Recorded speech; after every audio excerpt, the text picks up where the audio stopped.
रागवणार नाहीस ना? मला तुला थोडं काही सांगायचं.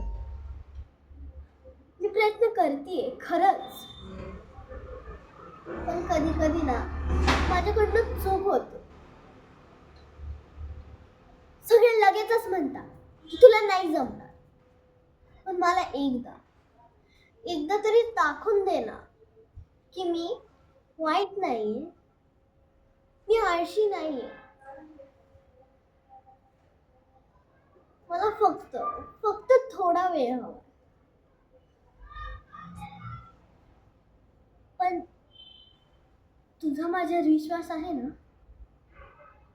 मी तुला वचन देते की मी पुन्हा प्रयत्न करेन आणि यावेळेस मी हार मानणार.